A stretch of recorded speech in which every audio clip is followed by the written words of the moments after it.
Marc ouvre brutalement les yeux alors que la lumière crue du jour transperce les rideaux pour frapper son visage sans pitié. Dans un élan de panique, il bondit hors du lit. Ses pieds nus heurtent violemment le sol froid. Soudain, le monde vacille et sa tête tourne. Il doit s'appuyer lourdement contre le mur pour ne pas s'effondrer. Son cœur cogne contre ses côtes, tel un tambour frénétique dans une poitrine oppressée. Il halète, cherchant un air qui semble s'échapper. Ses doigts tremblent lorsqu'il saisit son téléphone. Il parcourt des messages urgents alors que son sang circule trop vite, porté par une adrénaline toxique. Il avale un café brûlant d'un seul trait, ignorant la brûlure qui irradie dans sa poitrine. Le lendemain, Marc décide de changer de méthode. Lorsque le réveil sonne, il ne bouge pas. Il reste allongé, sentant le poids de son corps sur le matelas.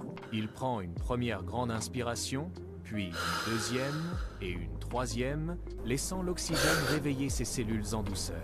Dans le silence de la chambre, il compte lentement jusqu'à 10. Chaque chiffre est une encre.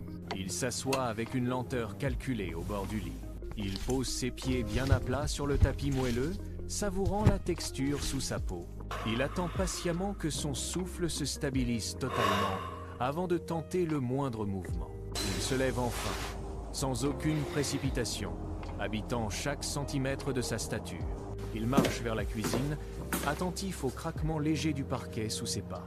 Il remplit un verre d'eau pure, observant les bulles danser avant de boire lentement, goutte après goutte.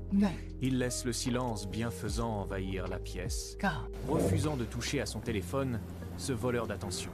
Il s'accorde quelques étirements doux, sentant ses muscles se délier sans le moindre effort. Son rythme cardiaque reste régulier, une mélodie paisible. Par la fenêtre, la clarté du matin éclaire le jardin d'une lueur dorée. Marc se sent enfin prêt. Il a compris la règle fondamentale. Le cœur est une flamme fragile au réveil qu'il faut honorer pour qu'elle dure. Chaque geste calme construit sa force intérieure.